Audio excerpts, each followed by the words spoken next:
इनको अपनाता है वह धन्य धन्य हो जाता है।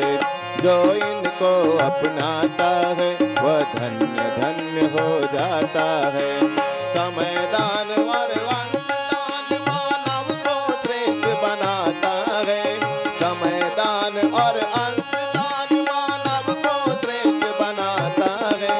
जो इनको अपनाता है वह धन्य धन्य हो जाता है। जो इनको अपनाता है वह कृत्य कृत्य हो जाता है।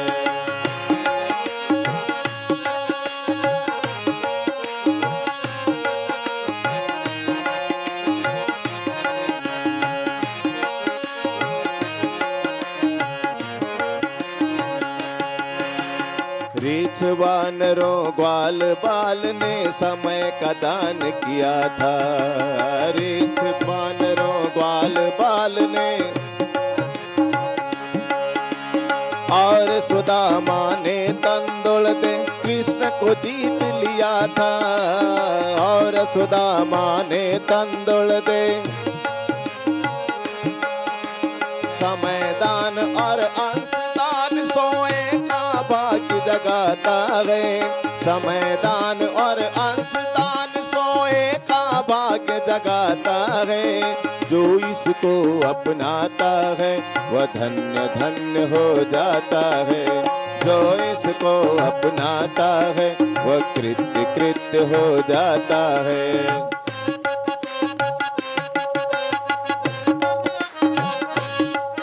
निखिल ब्रह्मांड में व्याप्त परमात्मा सत्ता सूक्ष्म रूप से उपस्थित परम पूज्य गुरुदेव परमंदनीय माता जी मंच पर हमारे सामने विराजमान।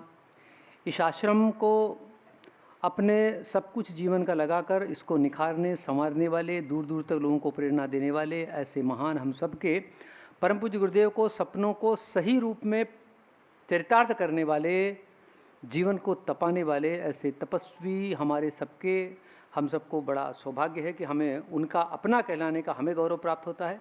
ऐसे हमारे आदर के पात्र सबके सम्माननीय, जिन्हें भिन्न भिन्न नामों से जानते हैं, उनके एक नाम नहीं उनका अनेक नाम है। कोई उनको पंडित जी भी कहता है, कोई उनको डॉक्टर साहब भी बोलता है, कोई उनको भैया भी बोलता है, कोई उनको बोलता है, तो वो जिसके होते हैं वैसे ही हो जाते हैं। हमारे बड़वानी जिले के जिला समन्वयक श्री हमारे भाई साहब पाटीदार जी शांति कुंज हरिद्वार से पधारे, हम सबके सौभाग्य से श्री मायाचंद जी भारद्वाज जी अनायास रूप से बीच में हम सबके बीच में उपस्थित हुए संत द्वय, यहाँ हमारे संगीत का साथ दे रहे किरण भाई, हमारे आलोक जी और हमारे हीरालाल जी भाई साहब, सामने हमारे साथ बैठी शक्ति स्वरूपा माताओं बहनों देवतुल्य भाइयों।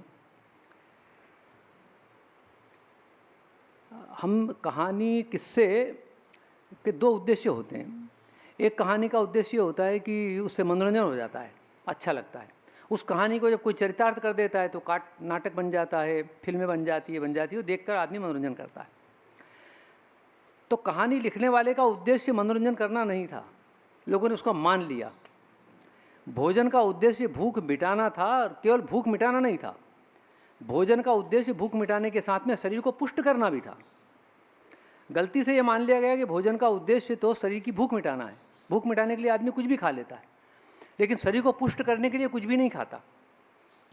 तो कहानियाँ, किस्से, नाटक, पुराण, उपपुराण, ये जितने की रचना हुई, इनकी रचना इसलिए नहीं हुई कि हम अपना मनोरंजन करें, उनकी रचना इसलिए हुई कि उनके माध्यम से उनमें जीवन जीने के सूत्र निकालें, अपने जीवन में प्रयोग करें और उनको चरितार्थ करें, लागू करें। परम पूज्य गुरुदेव ने एक पुस्तक लिखी साधना से सिद्धि, और उस साधना से सिद्धि में उन्होंने लिखा कि हमने अपने जीवन पर प्रयोग किया और लोगों को बताया कि साधना सिद्धि मिलती है। ऐसा कोई प्रत्यक्ष कोई प्रमाण हो, उदाहरण हो, तो हमने एक व्यक्ति प्रस्तुत कर दिया, उन्होंने अपने आप को, स्वयं को। ऐसा परम पूज्य गुरुदेव ने साधना की सिद्धि की पुस्तक में अनेक उदाहरण उनके माध्यम से प्रस्तुत किया। आपने परम पूज्य गुरुदेव की उन कही हुई बातों को कहा नहीं किसी को, उन्होंने अपने जीवन पर चरितार्थ किया और चरितार्थ करके बता दिया कि साधना से सिद्धि होती है। आदमी को जब तक ये आदमी ऐसा देखता है क्या करें साहब, कुछ होगा तब कुछ करेंगे, कोई मेरा साथ देगा तो करेंगे, ऐसा अधिकांश लोग कहते हैं। क्या करें साहब, कोई हमारी बात तो सुनता ही नहीं कोई। कई लोग कहते हैं क्या करें साहब, हमारी तो परिस्थिति खराब है। कोई व्यक्ति कहता है उनका क्या करें साहब, हमको तो ऐसा नहीं आता। कोई कुछ कहता है। इन्होंने कुछ नहीं कहा, कभी शिकवा या शिकायत इन्होंने कभी करी ही नहीं किसी से, किसी की नहीं करी, और ना किसी से करी, ना किसी से कोई अपेक्षा रखी। इन्होंने परम पूज्य गुरुदेव को पूरी तरह समर्पित किया और सच्चे मन से दृढ़ निष्ठा से समर्पण किया। नतीजा ये हुआ कि परम पूज्य गुरुदेव का अनुदान वरदान इन्हें मिलते गए और लोक हित में ये उसको लगाते चले गए। कल बात निकल रही थी तो उन्होंने कहा भैया मेरा ना कोई यहाँ पे कोई कहीं पे कोई पद है, ना कोई मेरा कोई खाता है, ना कोई मेरी जेब में पैसा रहता है, मोबाइल ये रखते ही नहीं है। इसके बावजूद भी कमी किसी प्रकार की नहीं होती। हम सबका सौभाग्य है कि हम में से अधिकांश लोग गाँव में रहे हैं। हम अक्सर अपनी कई बात चलती है तो कहते हैं कि गाँव में जिनका जन्म हुआ वो सौभाग्यशाली लोग हैं। लोग कहते हैं साहब आप तो गांव में बैठे हो इसलिए कह रहा हूँ। मैंने कहा नहीं, मेरा जीवन का अधिकांश हिस्सा गांव में बीता है, शहर में नहीं रहा। इंदौर तो मेरी बसने की इच्छा थी ही नहीं, मुझे इंदौर पसंद ही नहीं था, लेकिन वो तो कुछ भविष्य का खेल है, कुछ भाग्य है, प्रारब्ध है जो जहाँ आदमी को खींच के ले जाता है। तो उन्होंने कहा गाँव क्यों? उनके गाँव में सहृदयता होती है, गाँव में सरलता होती है, गाँव में शुद्ध जल मिलता है, गाँव में शुद्ध वायु मिल जाती है, शुद्ध भोजन मिल जाता है और बात भी शुद्ध मिलती है। वहाँ भाव प्रणव होता है व्यक्ति। शहर में आदमी बनावटीपन होता है, उसके पास में समय नहीं होता, शुद्ध वायु वहाँ मिलती नहीं, शुद्ध जल वहाँ मिल नहीं सकता, भोजन में शुद्धता मिलती नहीं है, इसलिए हम गांव में रहते हैं। एक गांव है राजगढ़ जिले में, एक गांव है इकलेरा, और पाटीदार समाज का गांव है, पाटीदारों बहुल। मुझे पाटीदारों में रहने का बहुत काफ़ी वो मिला, पाटीदारों के बीच में रहा। तो एक वहाँ के पटेल हुआ करते थे, राम गोपाल जी पटेल, तो शांत हो गए। उस समय जब स्टेट हुआ करती थी तो राजगढ़ स्टेट में वो शिक्षा मंत्री बने। तो शिक्षा मंत्री बने तो ऐसा नहीं कि वो शिक्षा मंत्री उस स्टेट में बन गए, तो उनको गाड़ी मिली तो गाड़ी से जाते थे, और गाड़ी से जाते थे तो स्कूल में जाना, बच्चों से प्रश्न पूछना और उनको वो देना। जो 500 रुपये उनको मिलता था उस समय, वजीफा मिला करता था जो, तो 500 रुपये बांट के आते थे घर में। और गांव में किसी के यहाँ विवाह हो, शादी हो, समारोह हो, कुछ भी हो, और कोई आदमी गरीब, उनको पता चल जाए कि वो आदमी बीमार हो गया और कुछ भी नहीं है, तो पटेल होने के बावजूद भी, यहाँ तक कि धोती पहनते थे, ऊंची टोपी लगाते थे, सीधे चल के जाते, क्यों रे तेरे यहाँ बीमार हो गया? बोले हाँ पटेल बा। तो बोले तूने बोला क्यों नहीं? बोले पटेल बा बोलने वाला था। क्या बोलने वाला था? उनके पास पैसा नहीं होता था तो दूसरे से ला के देते थे। उनके ही एक सहयोगी हुआ करते थे, वो विजयवर्गीय थे, वो पोस्ट ऑफिस में काम करते थे। वो ये कहते थे कि अपने घर कोई मांगने आ जाए तो उसको देव जरूर, अपने पास नहीं हो तो उधार ला के दो, लेकिन देना, क्योंकि कोई मांगने आया, आपकी जितनी हिम्मत हो उतनी देव उसको क्षमता, कोई घर से कोई खाली नहीं जाना। बोले आपका कोई सौभाग्य है जो कोई व्यक्ति आपके घर मांगने आ गया, तो कोई कहते कि कोई ऐसा आपका पैसा ठग ले जाएगा। बोले ठग ले जाएगा तो ठग ले जाएगा, कितनी बार ठगेगा? एक ही बार ठगेगा ना, बाद में थोड़ी आएगा दूसरी बार वो ठगने के लिए। एक बार आएगा, बार ठगा जाओ, कोई दिक्कत नहीं है, लेकिन इसके लिए देना बंद नहीं करना। तो मेरा ऐसे लोगों के बीच में रहना रहा और उनसे बड़ी अच्छी अच्छी चीज़ें सीखी। उनके हृदय में इतनी करुणा, इतनी दया देखी तो हमारा मन हुआ कि देखो ये भी एक करुणा होती है कि इतना बड़ा आदमी है लेकिन छोटों व्यक्तियों के लिए वो छोटा बन जाता है, कभी उन्होंने अपने आप को बड़ा नहीं बनाया।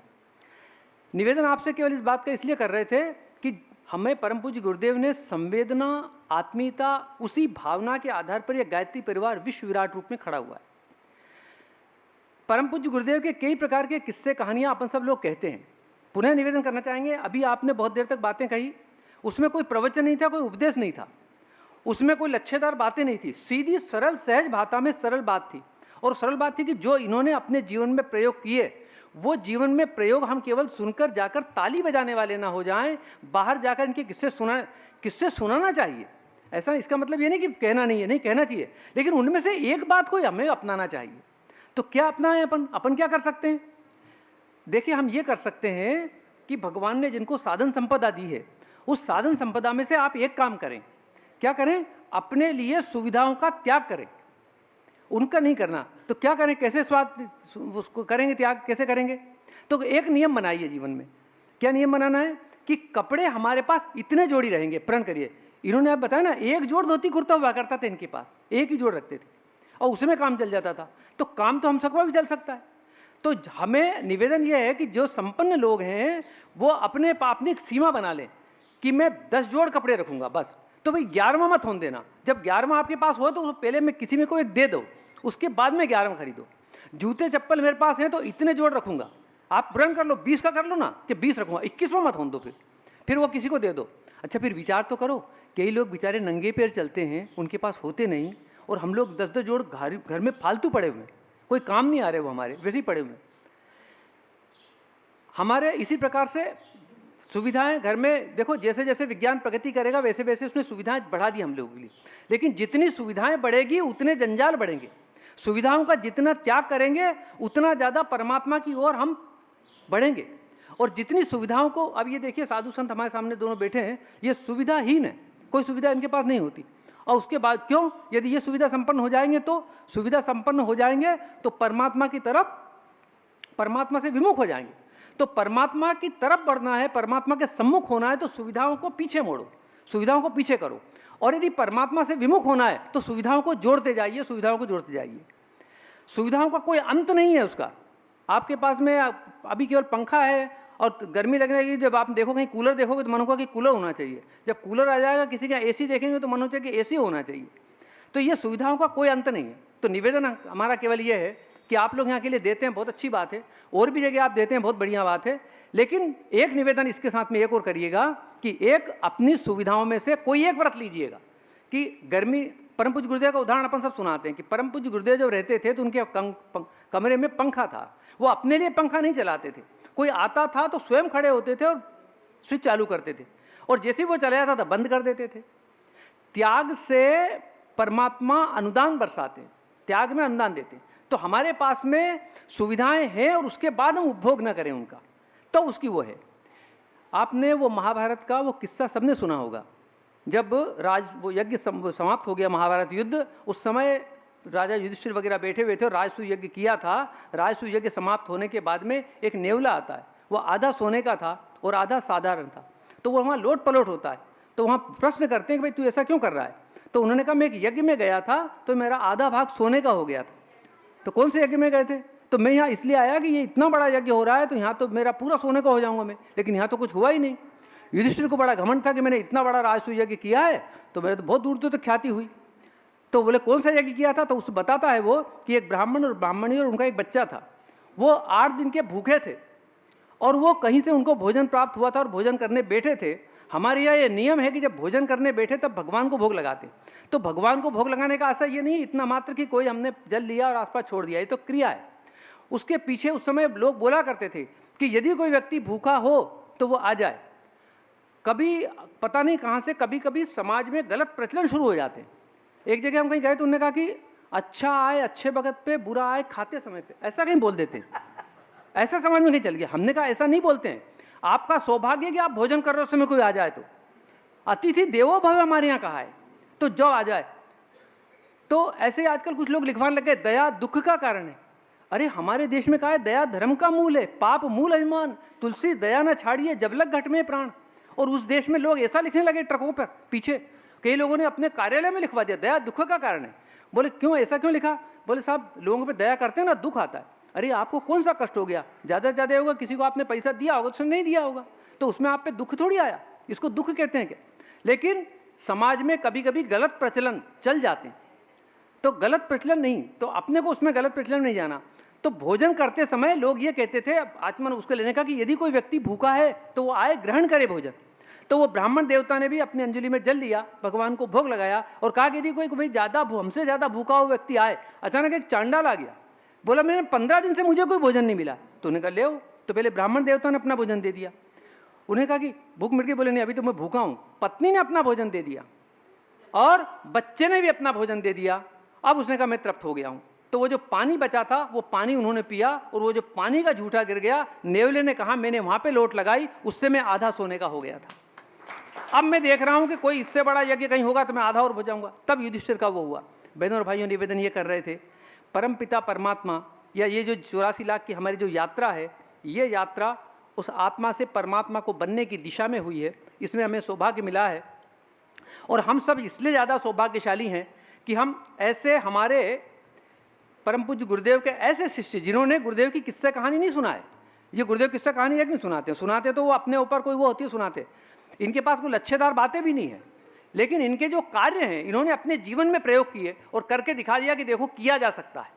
तो हमारा निवेदन ये है, ये बुद्ध का उत्तरार्ध चल रहा है, बुद्धावतार का उत्तरार्ध है। तो बुद्ध के उत्तरार्ध में हम लोगों को जो कार्य करना है बुद्धावतार के, उसमें यह करना है हम सबको भी एक थोड़े थोड़े अंश में तो बनना है, तो थोड़े थोड़े अंश में बने। तो उसमें केवल हमें इतना करना है, सुविधाओं का परित्याग करना है।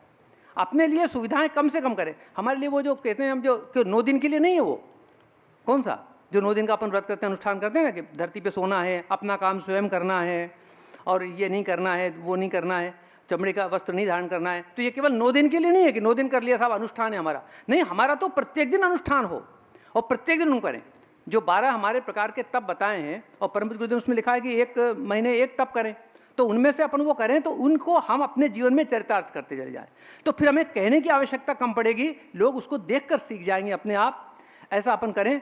आप सब सौभाग्यशाली हैं जो यहाँ से जुड़े हुए हैं और यहाँ अपने धन का, अपने उसका एक अंश यहाँ पर लगाते हैं आप और देते हैं। आपकी जो नाम है, आपके जो परिवार के लोग होंगे और जब भी जहाँ जहाँ जितने रिश्तेदार होंगे वो सारे के सारे धन्य होंगे और आपको कहेंगे कि आपने आपके समय का, आपके श्रम का और आपके धन का सदुपयोग कर लिया, जो ऐसे काम में लगा दिया। दरिया का बहता हुआ पानी उतना काम का होता है जितना अंजलि भर जल के लेके आपने पी लिया, बाकी सारा का सारा समंदर में चला जाता है और समंदर में जाने के बाद वो पानी नहाने लायक भी नहीं बचता।